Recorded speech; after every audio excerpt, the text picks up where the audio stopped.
మోదీకే పట్టం ఎన్డీఏ నేతగా ఏకగ్రీవ ఎన్నిక 9న ప్రమాణ స్వీకారోత్సవం. కూటమి సమావేశానికి హాజరైన చంద్రబాబు, నితీష్, పవన్ తదితరులు. రేపు భాజపా పార్లమెంటరీ పార్టీ భేటీ. 17వ లోక్సభ రద్దు చేసిన రాష్ట్రపతి. భాజపా చేతికి పగ్గాలొద్దు, ప్రజల మనోభీష్టం ఇదే, తగిన సమయంలో సరైన అడుగులు వేస్తాం. మరికొన్ని పార్టీలు మొత్తం చేతులు కలపాలి. ఇండియా కూటమి నేతల తొలి భేటీలో ఖర్గే ముఖ్య ఆకర్షణగా అఖిలేష్ యాదవ్. ఢిల్లీలో మళ్లీ కీలకంగా చంద్రబాబు. కొత్త ప్రభుత్వ ఏర్పాటులో ముఖ్య భూమిక. 12 సీఎంగా చంద్రబాబు ప్రమాణ స్వీకారం. తీన్మార్ మల్లన్న ముందంజ.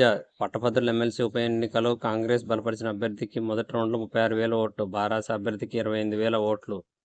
భారాస ఎమ్మెల్యేలు ఆత్మప్రబోధానుసారం వ్యవహరించాలి. వారి ఆత్మగౌరవాన్ని భాజపాకు తాకట్టు పెట్టిన కేసీఆర్ కుటుంబం. గులాబీ ఓట్లు కమలదళానికి బదలాయించారు. మోదీ గ్యారంటీని ప్రజలు విస్మరించారు. రాష్ట్రంలో పార్టీ జయాపజయాలకు నాదే బాధ్యత. డిసెంబర్ 9న తెలంగాణ తల్లి ఉత్సవాలు. సీఎం